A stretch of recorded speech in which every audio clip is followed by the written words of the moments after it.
Prezados amigos e amigas, bom dia para todos nós.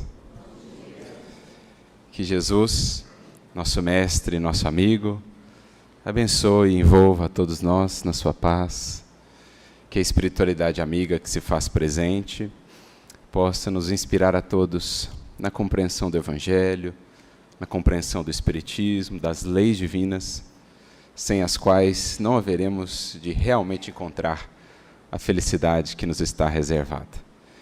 Mais uma vez, é uma alegria poder estar aqui em Maringá, atendendo a um convite. Depois de algum tempo, surgiu, enfim, a possibilidade, tendo a alegria de encontrar alguns corações que já conhecíamos de alguma maneira, online ou pelos caminhos do Espiritismo, e também a satisfação de poder encontrar a novos amigos, fazer novos amigos, no anseio também de retribuir todo o carinho recebido, na forma de reflexões que sejam úteis a todos nós, encarnados ou desencarnados, em nossa jornada com Jesus.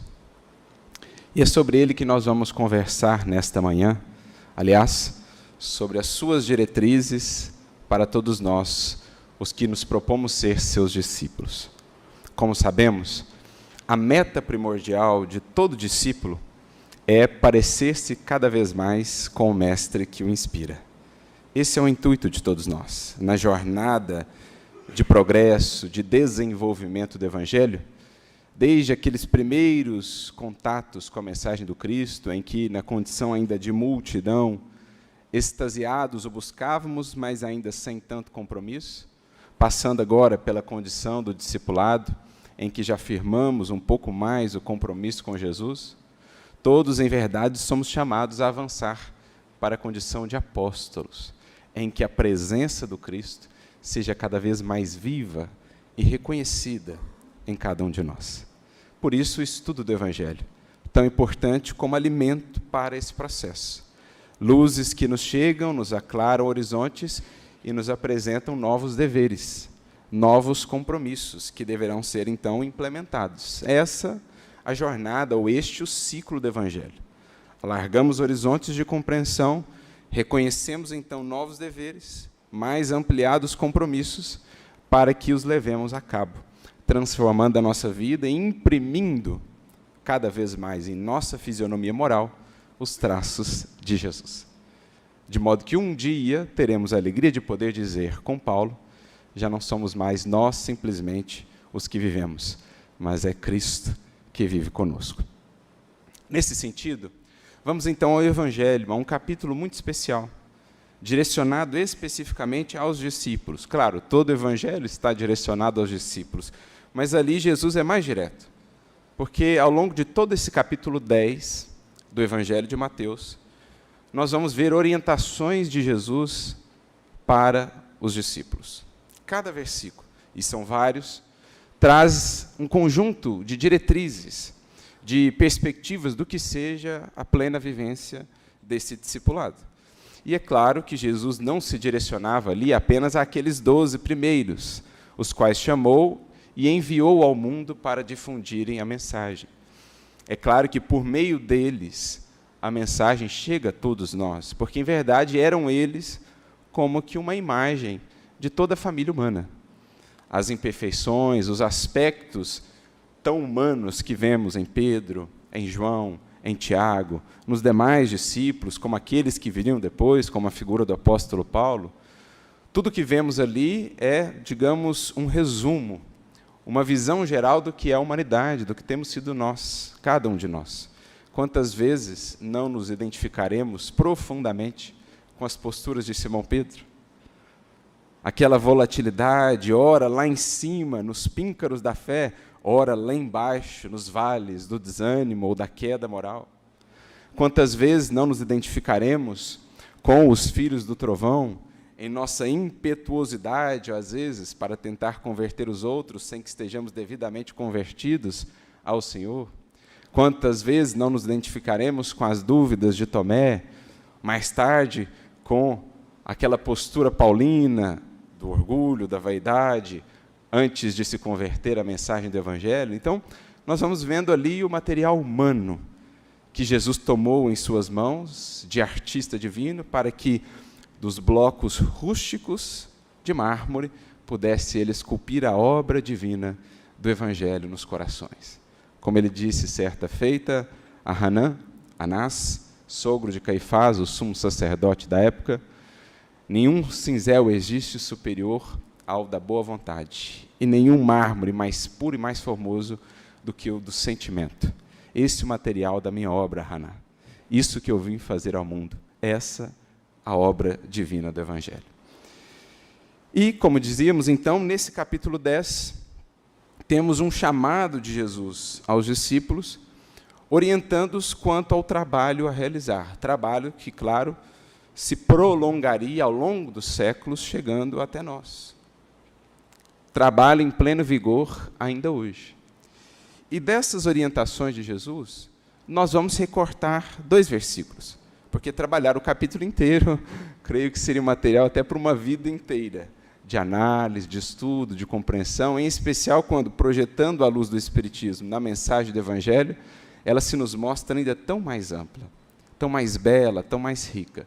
Mas nós vamos fazer aqui um recorte de 2 versículos, mais especificamente os versículos de número 7 e de número 8, sobre os quais iremos falar ou iremos abordar à luz do Espiritismo. Ou seja, servindo-nos daquelas lentes que comentamos aqui ontem, as lentes do Espírito, que o Espiritismo nos confere, ajudando-nos a ver para além das aparências, para além de uma interpretação mais superficial, mais imediata, a profundidade da palavra do Cristo, que é atemporal, justamente porque se dirige ao Espírito, alcançando o ser em qualquer contexto de vivência em que esteja, em qualquer tempo, porque ela trata das questões mais fundamentais da vida, das questões de imortalidade, de vida eterna. Por isso, palavras de vida eterna. E no versículo 7, Jesus inicia dizendo o seguinte: ele fala aos discípulos: e indo, pregai, dizendo, é chegado a vós o reino dos céus. E indo, movimento, ação, pregai, dizendo, é chegado a vós o reino dos céus.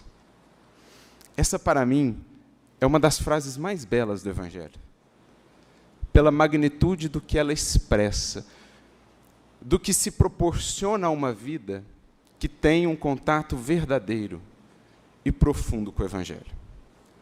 Porque essa frase, ela nos desperta reflexões ou indagações como esta: por quanto tempo temos caminhado na vida a ignorar a nossa verdadeira cidadania?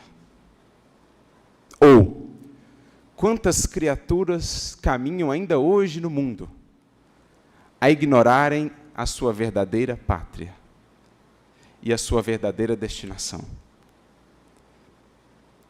Isso é algo que me impacta, vez por outra me pego pensando nisso. Temos bilhões de seres encarnados no mundo, da ordem de 8 bilhões. Quantos desses caminham vida fora sem a consciência de que são espíritos, de que a vida se expande para muito além daquilo que podem tocar, daquilo que os seus sentidos lhes permitem abarcar? Quantos milhões de criaturas ainda hoje no mundo passam uma existência inteira sem cogitar acerca dessa vida além do túmulo, acerca de sua natureza, de sua realidade espiritual e imortal? Pois bem, a essas criaturas é preciso anunciar: é chegado o reino dos céus. É chegada a compreensão para o ser humano, à luz do Evangelho e, mais ainda, à luz do Espiritismo, de que a vida não se resume à estreiteza, à limitação daquilo que os nossos sentidos nos permitem acessar. A vida não é essa corrida insana em busca por nutrir ou manter o corpo, em busca de gozos ou satisfações materiais. A vida abunda, a vida floresce, A vida se expande em faixas, em dimensões, em perspectivas para muito além do que a Terra ou a nossa condição atual nos permite considerar. Então é importante pensarmos nisso, esse convite de Jesus a todo discípulo seu. Olha, uma das suas missões na vida, junto às outras vidas, é anunciar para elas que é chegado o reino dos céus. Em outras palavras, que acima de todas as nuvens, de todas as intempéries, de todos os contratempos, de todas as dificuldades no reino da terra, reinam os céus. A vida é regida pelos céus, por forças superiores, não pelo cego acaso, não pela sorte, não pelas incertezas. A vida é regida por forças de amor, de sabedoria e de misericórdia.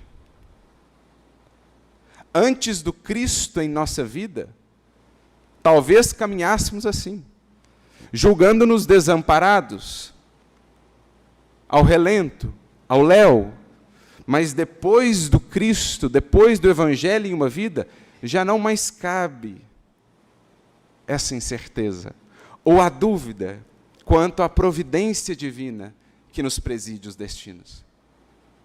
Porque se pelo Cristo, se com o auxílio do Cristo soubermos nos elevar em pensamento e em sentimento acima das nuvens humanas, das nuvens do mundo, veremos sempre a reinar a mesma paz imperturbável do cosmos, do universo sem fim.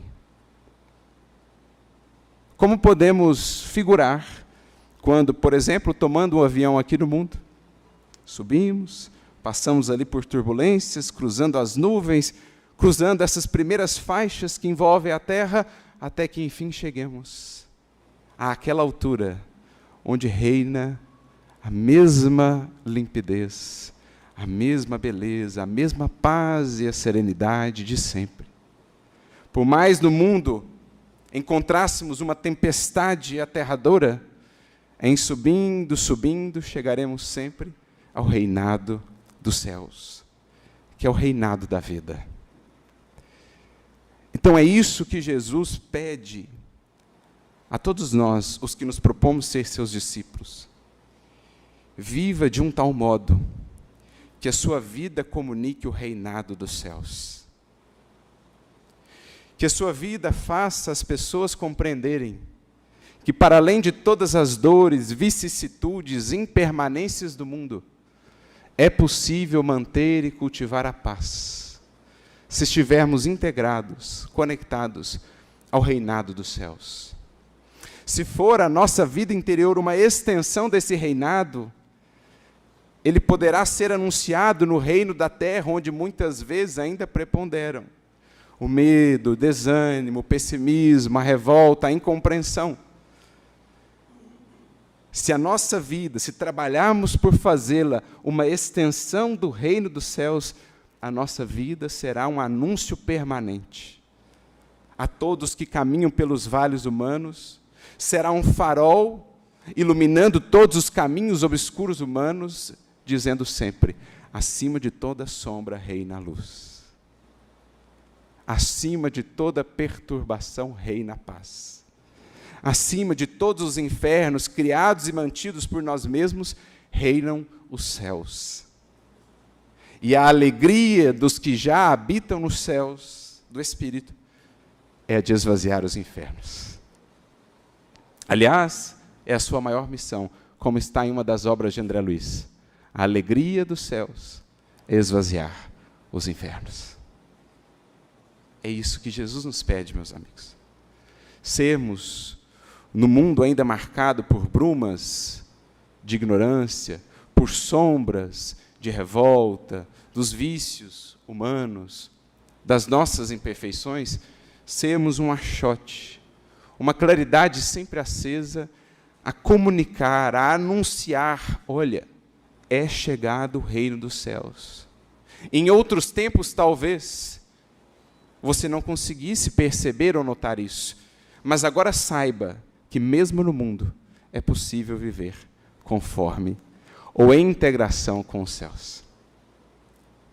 Em outras palavras, mesmo no mundo, apesar das impermanências do mundo, é possível construir felicidade, mantê-la, espargi-la. É possível irradiar paz, apesar das lutas. Esse é o grande segredo dessas almas que, por onde passam, são um anúncio permanente do reinado dos céus. Você pensa, um caso que é talvez bem ilustrativo a respeito disso, o apóstolo Paulo, que quando da primeira vez em que foi submetido à flagelação dos 39 açoites, lá em Corinto, preso injustamente, foi levado ao cárcere, despido, e o látago, então, lhe feria as carnes, as costas. No entanto, ele mesmo se sente surpreso com o seu estado interior, porque se via tomado, de repente, por uma paz profunda. O corpo sendo ferido, açoitado. Em espírito, contudo, ele se encontrava em outras pairagens. E diz Emmanuel, ali ele enfim compreendeu que havia alcançado aquele reinado de paz que Deus confere aos filhos seus, depois de imensas e porfiadas lutas por conquistarem a si mesmos. Paulo ali havia descoberto em si o reinado dos céus. Lá fora o mundo, com as suas lutas, com as injustiças, com os ataques, com as feridas. Lá dentro, o céu. A fortaleza inexpugnável de quem está em comunhão com Cristo, de quem o sente mais vivo em si e o comunica. De certo, ele impressionava ali os seus algozes, como mais tarde, quando do seu martírio definitivo, impressionava aqueles algozes que iriam decapitá-lo dali em instantes.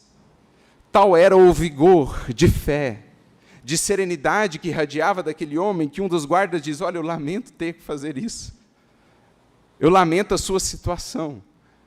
Ao que ouve então do grande apóstolo: não lamente, cumpra o seu dever até o fim, porque eu parto da terra cumprindo deveres sagrados, e me espera na eternidade o Senhor da verdade, o Senhor do amor, ao passo que vós tereis de retornar ao convívio com César e com as suas ilusões, nesse mundo de brumas e de ilusões. Em outras palavras, qual de nós estará em pior situação, meu amigo? Eu que parto agora da terra para a glória das esferas superiores, ou você que permanece na terra num reino de aparente triunfo, que amanhã serão cinzas. Um reino ilusório que amanhã se desfará ante o sol da verdade. Então essa é uma alma que mesmo no mundo anuncia àqueles que o viam: é chegado a vós o reino dos céus. O reino dos céus pede no mundo corações que o possam anunciar.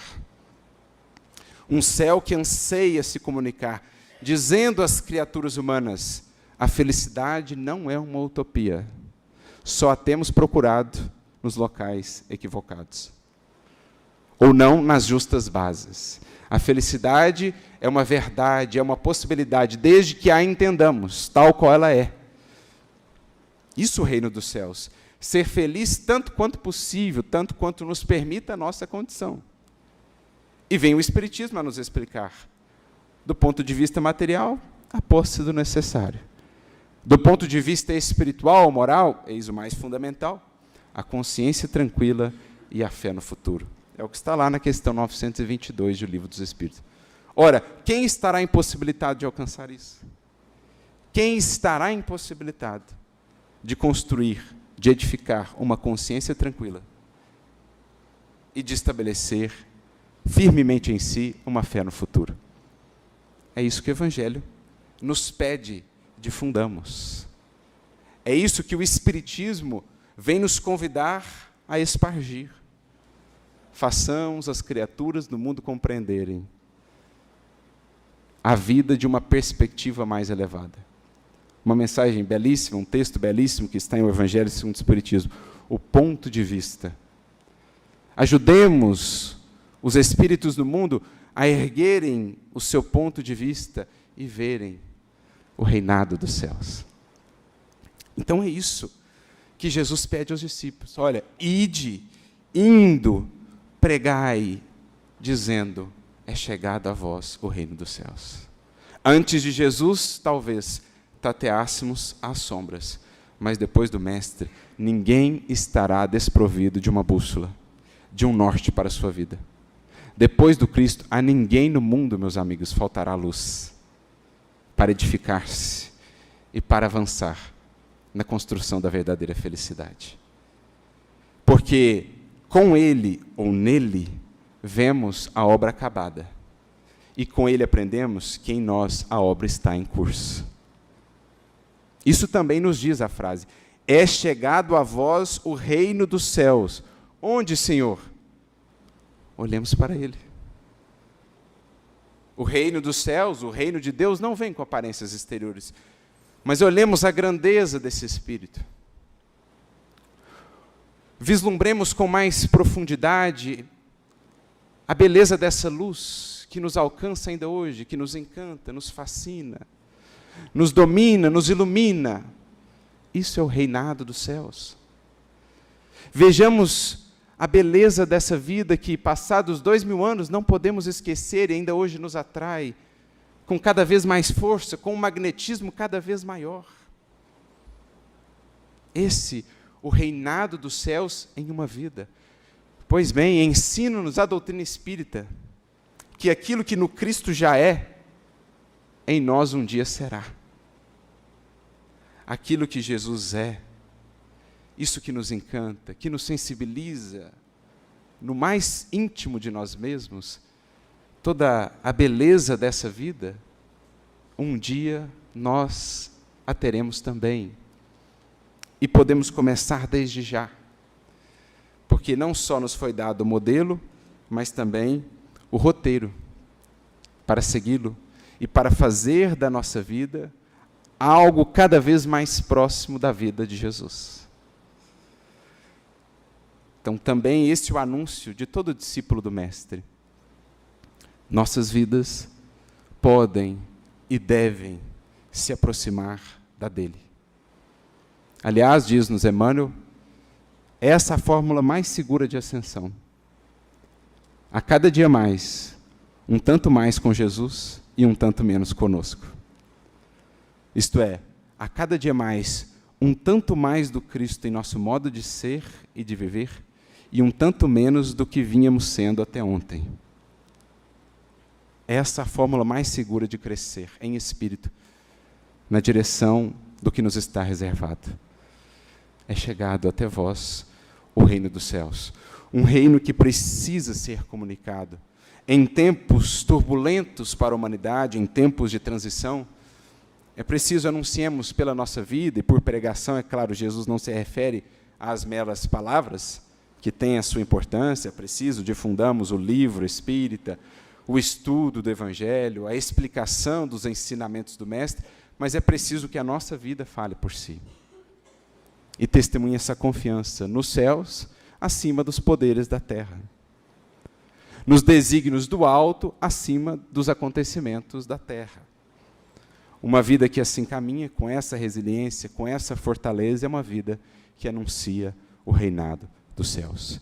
É uma vida que, em meio ao mundo, se torna um foco luminoso, aclarando caminhos, orientando almas que têm caminhado às cegas, tateando por lhes faltar a luz. Esse é o ministério que Jesus entrega a todos nós. Mas então ele desenvolve esse tema, ou esses deveres aos discípulos, no versículo seguinte, que é o versículo de número 8, em que ele nos traz um conjunto de diretrizes que nos permitem diversas camadas de interpretação. Aquelas mais diretas, aquilo que se destaca, que se ressalta mais diretamente do texto, mas aquilo que nos pede um olhar mais acurado do ponto de vista espiritual, e é isso que buscaremos fazer. Porque Jesus ele traz uma série de imperativos que tem, digamos, uma gradação. Ele começa dizendo assim: curai os enfermos. Depois ele diz: limpai os leprosos. Depois, ressuscitai os mortos. Expulsai os demônios. De graça recebestes, de graça dai. Orientações de Jesus a todos os discípulos. Alguém poderá pensar: mas eu não sou médico, como vou curar os enfermos? Ou não tenho mediunidade curadora, como vou curar os enfermos? Aqui se nos pede o olhar mais aprofundado. Não tanto para corpos. Também os corpos têm sido curados por muitos dos discípulos de Jesus, seja no apostolado da medicina, seja na mediunidade curadora, mas lembremos-nos, o Evangelho dirige-se sobretudo ao Espírito. Fala das questões do Espírito. Curai os enfermos, portanto, é uma diretriz para todos nós, sejamos médicos, médiuns, curadores ou não. Por quê? E aqui recordo-me de uma frase de André Luiz que, creio, venha se encaixar muito bem nessa explicação. No livro O Espírito da Verdade, no capítulo de número 32, André Luiz tem uma mensagem em que ele fala sobre a saúde e a doença, na saúde e na doença. E ele tem uma das mais belas frases que já pude ler dos seus textos, pela profundidade dos deveres e da reflexão a que ela nos leva. André Luiz nos diz assim: você é parte integrante da farmácia do próximo. Você é parte integrante da farmácia do próximo.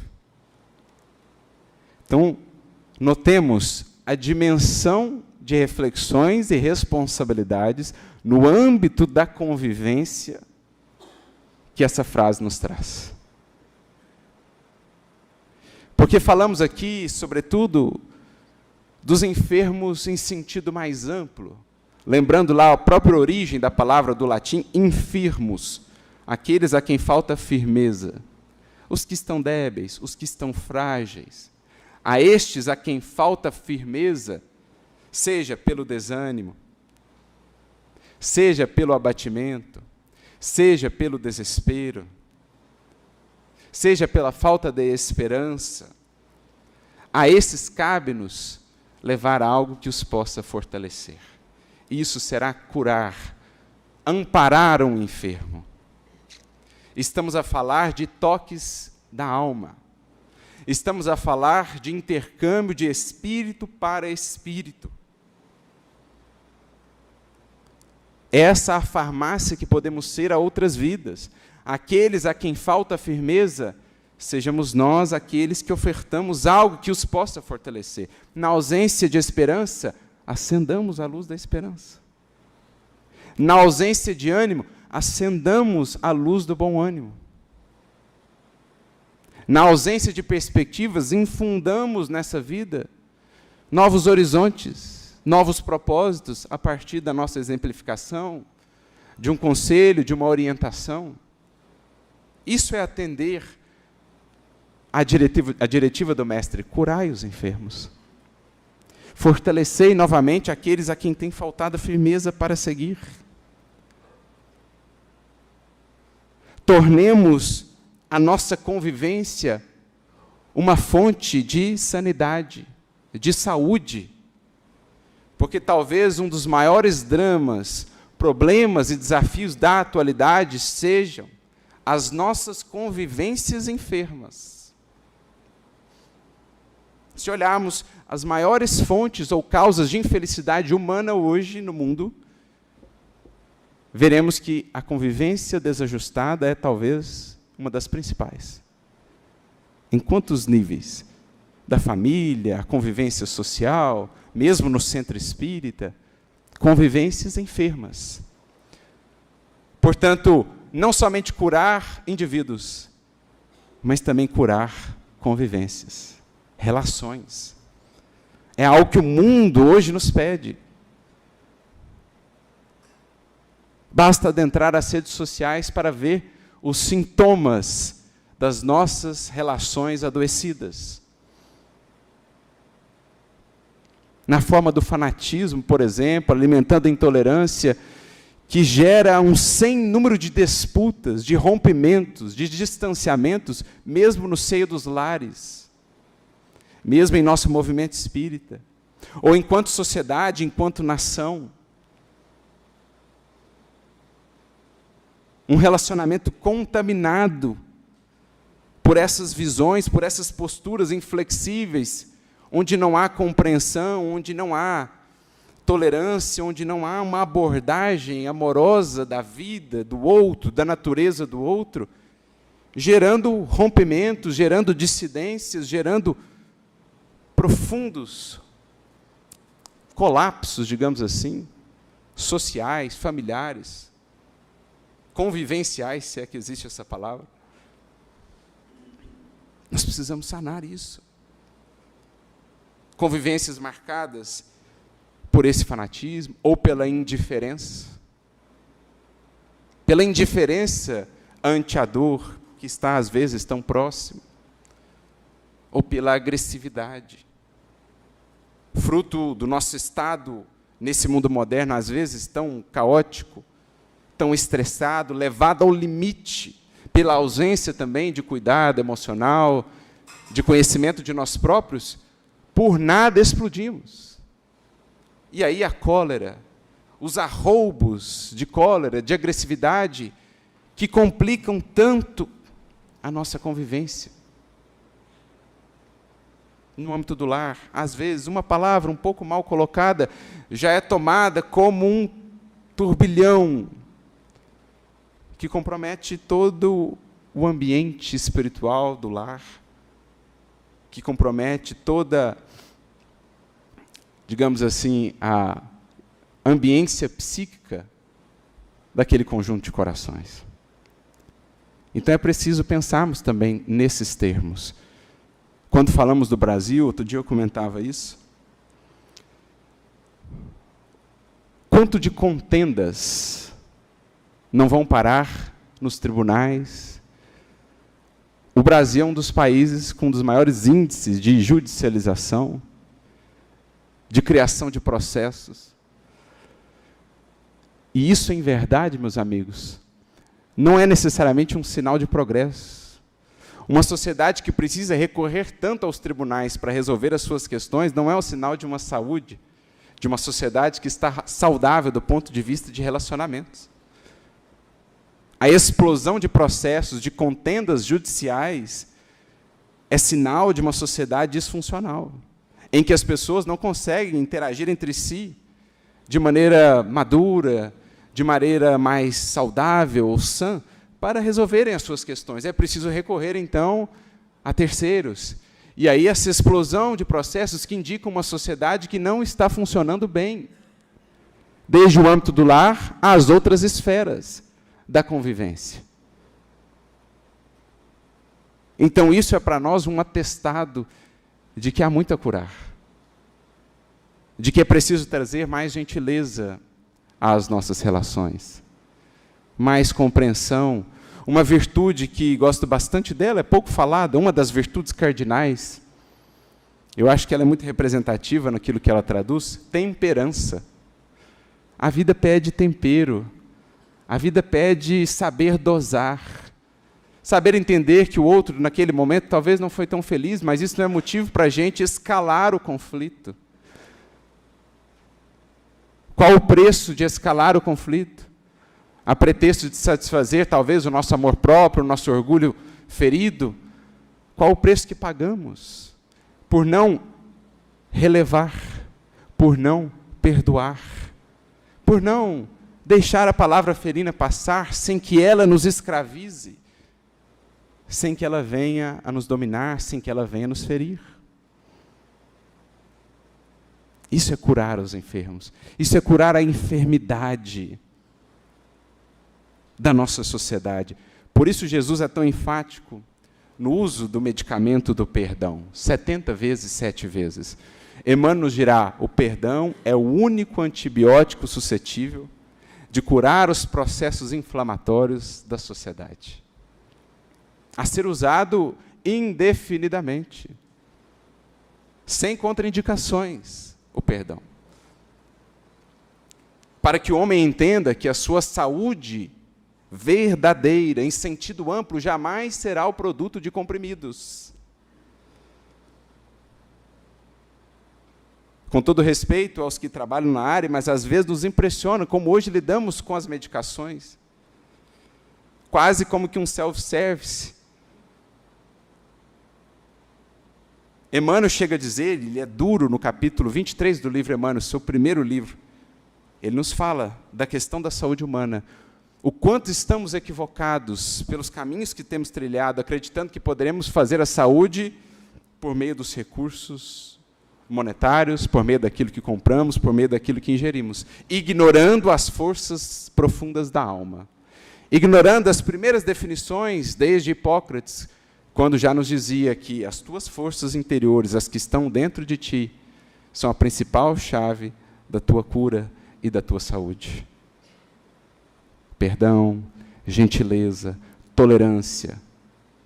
É por estarem faltando que temos uma sociedade altamente medicamentada, altamente marcada pelas tantas contendas judiciais. Curai os enfermos. Onde faltou gentileza, seja você aquele que a leve. Onde faltou mais paciência, seja você aquele que a expresse. Onde faltou tolerância, seja você aquele que pacifica, aquele que tempera, que demonstra temperança. Isso é diretriz de um discípulo de Jesus. Onde está, ele é sereno. Onde ele está, ele tem consciência que pode ser parte integrante da farmácia do próximo. Curai os enfermos. Limpai os leprosos. Não falamos aqui tanto de chagas do corpo. Aqui temos uma reflexão simbólica sobre chagas da alma. Há muito mais chagas da alma, da emoção, do sentimento no mundo, do que chagas do corpo. Porque no mundo espiritual, lá estão inúmeros espíritos, que nem o corpo tem, mas que estão também chagados. Chagas da alma, a consumirem as nossas forças, a nos manterem no estado de adoecimento, desconectados da vida abundante, da felicidade, desse reinado dos céus, que nos cabe estabelecer e construir. É para essas chagas que Jesus nos convida a olhar. Aquelas que, na forma, por exemplo, de ressentimento, de mágoa, de revolta, inviabilizam o bem-estar de uma alma. A essas é preciso aplicar a terapêutica do Evangelho. Voltando ao que falávamos agora, ao antibiótico do perdão, o único capaz de sanar as infecções do ressentimento no organismo do mundo, nas palavras de Emmanuel. Quantas criaturas, portanto, vão convivendo uma vida inteira com essas chagas, impressionando-se depois quando elas se traduzem em chagas do corpo, quando elas chegam a somatizar, porque em não as tratando na esfera mais sutil do ser espiritual, cedo ou tarde haverão de chegar ao corpo, na ânsia de nos alertar para aquilo que não nos faz bem. A vida tem muitas maneiras de nos alertar, tem muitos alertas, mas se resistimos aos chamados mais sutis, ela se faz representar pelas experiências mais difíceis. Assim, tudo na vida é da lei. Sempre os primeiros caminhos tentados são os caminhos mais brandos, mais amenos, que pedem do espírito adesão voluntária, mais boa vontade, mais disposição, mas se ele reluta, recorre à vida, na sua ânsia de progredir, às forças e aos chamados mais enérgicos.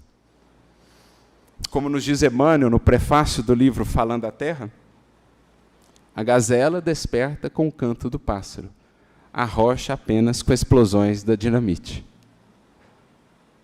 É dado ao espírito escolher. Queremos despertar com o cântico dos pássaros, com os chamados amenos da vida, ao perdão, ao serviço que nos renova, ao conhecimento, ao trabalho purificador, queremos despertar nesses termos? Ou queremos chegar aos extremos das expiações deveras dolorosas, das chagas no corpo a representarem chagas da alma, não olhadas, não tratadas, ao longo de séculos talvez? É nos dado escolher. Mas ao discípulo consegue, ou cabe, não só demonstrar em sua vida, mas informar as outras também, que é preciso limpar as chagas, o quanto antes. Não deixá-las crescer, não deixá-las minar as nossas forças, dominar a nossa vida, porque não há felicidade verdadeira, paz profunda que perdure na companhia do ressentimento.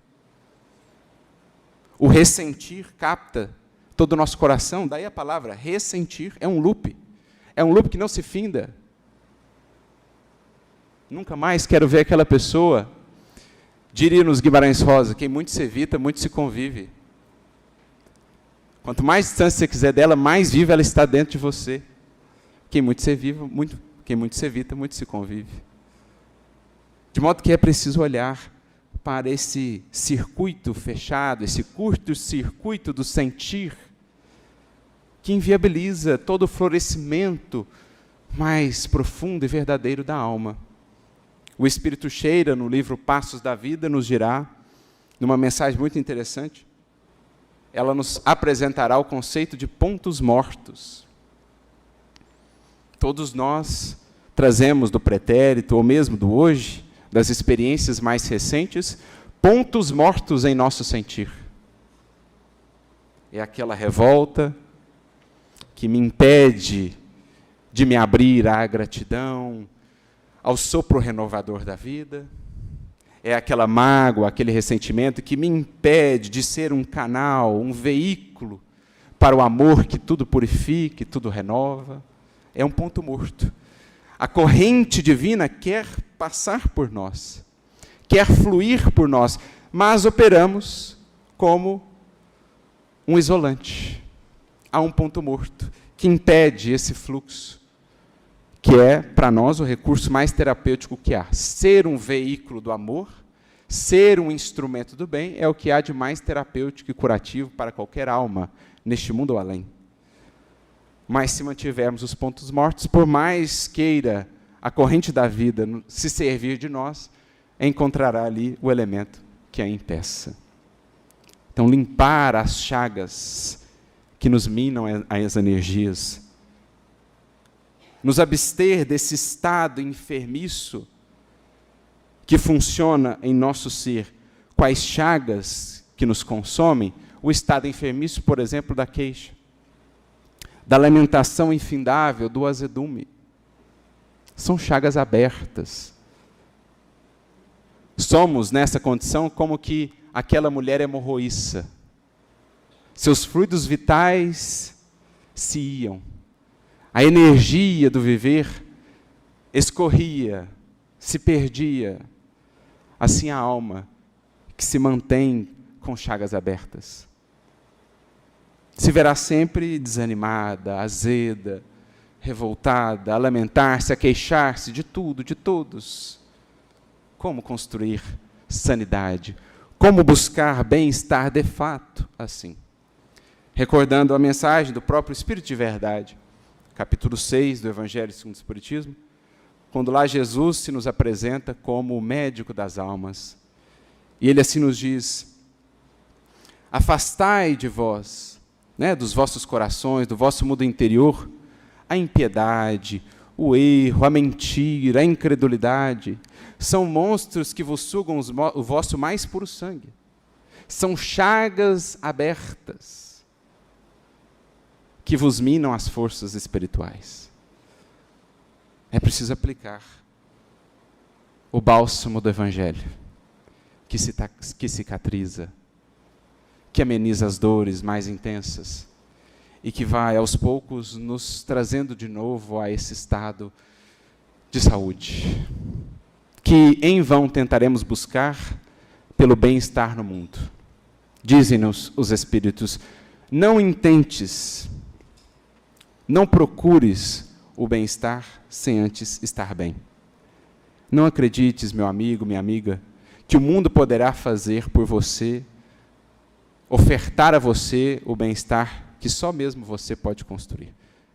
Antes de estares bem, podes estar no mais belo dos paraísos. Não logrará o verdadeiro gozo da vida. O verdadeiro gozo, a saúde da alma. Porque é preciso limpar as nossas chagas. As nossas, ajudando as outras vidas a despertarem para esse dever também. Então, limpai os leprosos para nós se traduz. Aprenda a olhar para além das aparências.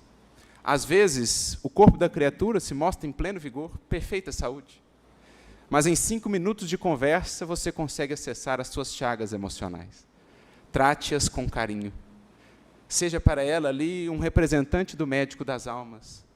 Induza ela ao perdão, ao reesperançar, ao bom ânimo, à confiança na vida. Ajude-a a superar aqueles pontos mortos e a se reintegrar de novo à força da vida, que em si é saúde, que em si é cura, é progresso. Porque se não o fizermos, lembra, a gente havia dito, é uma gradação. Primeiro, curai os enfermos. Depois, limprai os leprosos. Então, da enfermidade já chegamos às chagas, algo mais profundo, algo mais marcante. Chegamos, então, ao terceiro estágio, ressuscitai os mortos. Porque se nós não tratarmos dos pontos mortos, daqui a pouco quem estará morto somos nós. E não falamos de morte física. Porque o ressentimento é assim, ele começa pequenino. Daqui a pouco ele toma a sua vida inteira. E toda a sua vida gravita em torno daquele ressentimento. Toda a sua vida é medida, pensada em torno daquela mágoa, que centraliza, que polariza todo o seu pensamento e todo o seu sentir. Você cai num estado de fixação mental. Você só pensa naquilo. Aí entendemos espíritos que ficam 5, 6, 7 séculos a buscar a vingança em relação ao indivíduo que os feriu lá atrás. Você para e pensa, esse indivíduo deixou de viver por 7 séculos. Ele está, entre aspas, morto. Porque ele deixou de seguir o fluxo da vida, que é dinamismo, progresso, renovação, aprimoramento. Ele foi ferido e parou no tempo. Está morto, estagnado naquela situação que lhe fixa o pensamento ainda hoje. Nós, espíritas, sabemos como ninguém, amigos. Os espíritos que comparecem em nossas reuniões mediúnicas. Aqueles que estão há séculos a perseguirem os seus ditos algozes, que, por sua vez, já avançaram, estão em melhor condição que eles, e às vezes trabalham por aqueles que feriram outrora.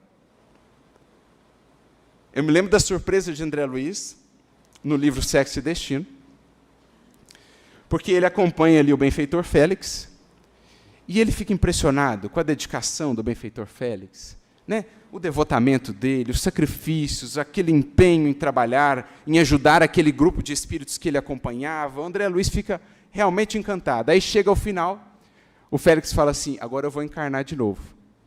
O André Luiz fala, para quê? Aí o André Luiz, ele havia acessado a história toda e visto que lá atrás um espírito ativou tudo aquilo. Aí no final ele vem a saber que aquele espírito era o Félix. Então o elemento causador de todas aquelas perturbações era agora o benfeitor espiritual, que amparava a todos, que por sua vez, em não sabendo trabalhar perdão e tudo mais, ficaram estagnados. Para notarmos, meus amigos, o quão é perigoso deixar os pontos mortos crescer. Um pouco de fermento leveda a massa toda, dizia-nos Jesus. Viu a erva daninha no campo, no solo do sentimento, trabalha por removê-la quanto antes. Não a adobe, não deixe ela crescer. Não retroalimente os seus pontos mortos, busque a vida. Ressuscita os mortos em você. Olha como faz mais sentido a frase de Jesus, deixai aos mortos o cuidado de enterrarem os seus próprios mortos. Jesus não fala de morte física. É um dever nosso enterrar os nossos mortos, se quisermos permanecer com a vida que se expande, com a vida que abunda, com a vida que se desenvolve sempre mais bela, sempre além. Isso é ressuscitar os mortos. Também aqueles para os quais a vida se resume àquilo que podem tocar, àquilo que o corpo lhes permite gozar. Quão triste é uma vida assim, meus amigos. Nas palavras de Emmanuel, aquele que só enxerga a vida pelos olhos carnais, e os olhos carnais só veem o que está morto ou o que vai morrer. Quão pobre é uma vida assim? Quem só vê o que está morto ou o que vai morrer. Quem não vê, não vislumbra nada além. Talvez já ouviu falar, mas não considera a vida assim. Para ele o que interessa é o aqui e o agora. É o gozo imediato, sem meditar nas consequências. É o gozo de agora para as lágrimas depois. Quando o verdadeiro sentido, a verdadeira ordem da vida é primeiro o suor, se preciso for as lágrimas, para o gozo depois. Mas gozo verdadeiro, gozo duradouro, porque representa conquista do ser. Por isso diz-nos Emmanuel, uma frase que muitas vezes temos citado: mais vale chorar sobre os aguilhões da resistência do que sorrir sobre os narcóticos da queda. Ah, meus amigos, quantas criaturas do mundo a sorrirem sobre os narcóticos da queda, acreditando no triunfo aparente do mundo, da vida material, para despertarem depois no além, como presas, como cativos das algemas que entreteceram para si mesmos. Porque viveram para a matéria, e a matéria tiveram de deixar. São espíritos que também comparecem em nossas reuniões mediúnicas, desesperados por não poderem mais gozar aquilo que era o mote da sua existência. Como não nos lembrarmos aqui daquela cena, quando André Luiz, no livro No Mundo Maior, encontra no mundo espiritual o seu avô, desencarnado, numa região de sofrimento, em sombras espessas, o seu avô, num magote de espíritos ali, num conjunto de outros espíritos, todos eles reunidos por uma mesma sintonia, uma mesma busca, posses materiais. Disputavam a matéria do mundo espiritual, aquela matéria sutil, como se moedas fossem, porque de fato viam moedas, mas não eram. Por quantos anos presos ali, mortos ali, que deixemos morrer as nossas ilusões antes do nosso corpo, meus amigos. Que temos a satisfação de ver morrer os nossos vícios antes do nosso corpo físico. Para que adentremos de fato o reino da vida, aqui ou além, e não incorramos nesse reinado da morte, da ilusão e da estagnação, como lá o avô de André Luiz e tantos espíritos que no mundo espiritual anseiam desesperadamente pela matéria, porque fizeram dela a sua vida. Há 2000 anos, Paulo já nos dizia, na sua epístola aos Romanos, no capítulo de número 8, se viverdes segundo a carne, morrereis. Mas se pelo Espírito mortificardes as obras da carne, vivereis. O que em você, o que você tem trabalhado e desenvolvido em você, que triunfa sobre o sepulcro, que permanece além da morte. Essa é a dimensão da sua vida. Porque a vida, diz-nos Emmanuel, é a experiência digna da imortalidade. A dimensão da nossa vida, portanto, do quanto estamos para além do reinado da morte, é a dimensão do que há em nós que ultrapassará os limites impostos pela desencarnação. É preciso, portanto, ajudar as pessoas a viverem nesses termos, não a buscar insanamente, desequilibradamente, o que está morto ou o que vai morrer, mas aquilo que perdura, aquilo que é vida, aquilo que comunica a vida, vida que abunda. Isso é ressuscitar os mortos. Ao comentar este versículo, no livro Servidores no Além, capítulo de número 18, Emmanuel nos alerta: não nos esqueçamos, os verdadeiros mortos estão sepultados na carne terrestre. Não nos esqueçamos disso. É interessante porque aqui, do nosso ponto de vista, denominamos mortos aqueles que estão do lado de lá. Aqueles que conversam pelo pensamento, aqueles que podem ultrapassar um obstáculo material, aqueles que volitam, aqueles que têm sensações e percepções tão mais ampliadas, se espíritos de uma condição já um pouco mais equilibrada, nós os denominamos mortos. E a nós vivos. Quanta ignorância, quanta limitação quanto ao que de fato seja viver. Então, ressuscitar os mortos é despertar para esse entendimento da vida, enquanto experiência digna da imortalidade. Tantas e tantas criaturas ainda hoje mergulhadas no materialismo, no hedonismo. Ai dos apóstolos, diria Allan Kardec, dos apóstolos do materialismo. Especialmente que agora que se anuncia no horizonte a era do Espírito. É preciso, portanto, falemos dessa vida, expressemos essa vida em nós.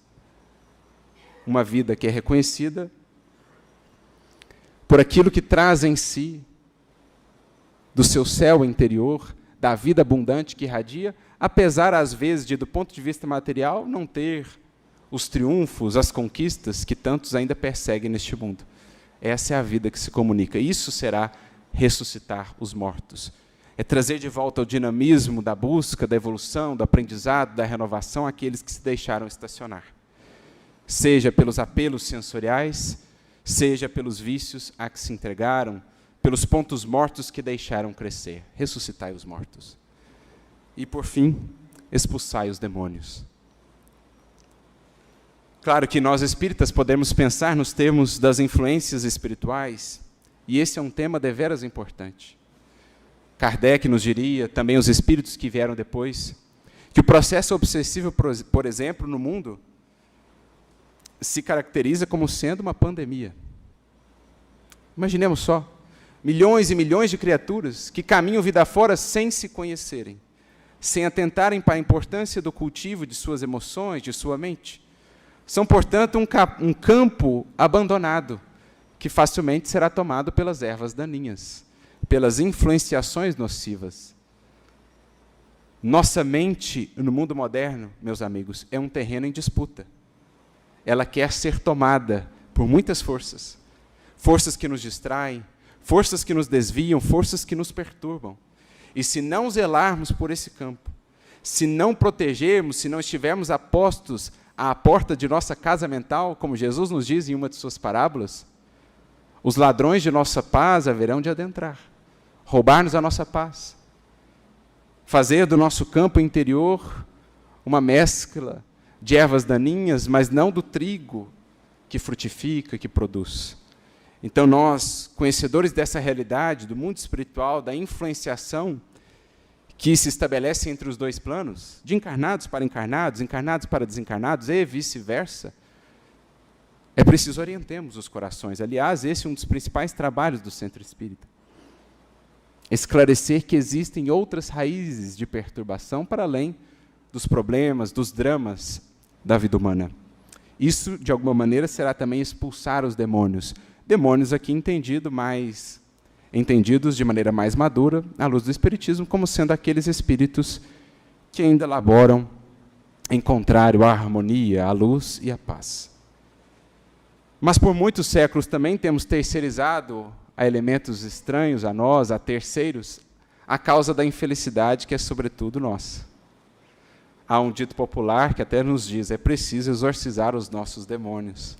E de fato, demônios aqui representam todas as forças, todas as posturas nossas que trabalham em contrário ao propósito divino para as nossas vidas. Do grego, por exemplo, a palavra diabolos significa opositor. No hebraico, Satanás, adversário. Por isso Jesus se refere a Pedro, dizendo, afasta-te de mim, Satanás.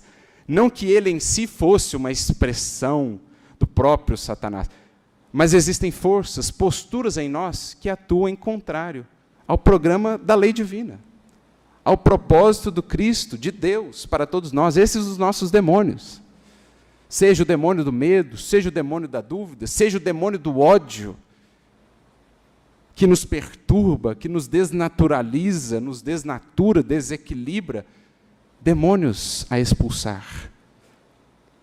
Trabalho ingente de todo discípulo, a orientar por meio do seu próprio exemplo, outros para que o façam também, para que despertem para essa importância, para esse trabalho, expulsar demônios. Romper com as algemas que ainda nos impedem de avançar, identificar, reconhecer em nós que as principais causas de nossa infelicidade repousam conosco. E somente por isso, forças estranhas a nós conseguem ainda ter sobre nós ascendência. Recordo-me de Khalil Gibran, quando diz assim: disse-me o Senhor, amai os vossos inimigos, e eu obedeci e amei a mim mesmo. A reconhecer que os principais inimigos de nossa paz estão em nós, são mantidos por nós. Expulsai os demônios. De graça recebestes, de graça dai. Por quanto tempo, meus amigos, tem o Senhor nos amado, sem qualquer retribuição de nossa parte? Por quanto tempo a sua misericórdia nos tem alcançado, sem que tivéssemos mérito algum? Ou seja, de graça recebemos. Portanto, de graça aprendamos a dar. Não condicionemos o bem que façamos à expectativa da retribuição. Amar os que nos amam é de todos, diz Jesus. Que fazei vós de especial? Pergunta-nos o Mestre. Porque o cristianismo, diz-nos Neo Lúcio, é a doutrina, é a religião da segunda milha. É a religião da segunda milha. Aquele que vos pede caminhar uma, caminha com ele duas. Ao que te bate uma face, mostra a ele a outra. Não condicione o bem que você vai fazer à reciprocidade. Porque então o bem que você faz não depende tanto de si, mas do que o outro faz. Se o outro faz o bem para mim, então faço o bem para ele. Ora, então esse bem não é o bem que parte de mim. Em verdade, é o outro que dita como procedo. Então não é de graça dar. Para que sejamos filhos do Pai, diz o Mestre, que faz erguer o seu sol sobre maus e bons, e cair a chuva sobre justos e injustos, é preciso aprendamos a fazer o bem, mesmo que não o recebamos de volta. Mesmo aqueles que não têm, entre aspas, mérito para receber. Porque estamos numa doutrina que nos propõe até mesmo a amar aqueles que francamente querem o nosso mal. Amai os vossos inimigos. Orai pelos que vos perseguem. Isso é de graça dar. É não esperar que o bem chegue até mim para que eu responda com o bem. É dar o bem ainda que ele não volte. Ainda que não exista gratidão. Ainda que não exista reciprocidade. Porque foi assim que o bem chegou até nós. Quando só o mal fazíamos, quando estávamos mergulhados nas sendas de sombra e ignorância, a misericórdia do Cristo nos alcançou. Quando não tínhamos mérito. Para que, erguendo-nos ao longo dos séculos, um dia possamos nos considerar verdadeiramente dignos desse amor, porque já aprendendo a retribuir. Mas de graça temos recebido, meus amigos. De graça aprendamos a dar. Esse é o espírito do Evangelho, esse é o convite de Jesus para todos os discípulos. Em síntese, como Emmanuel nomeia ou titula a mensagem que comenta esse versículo, acendamos a luz da vida em toda parte.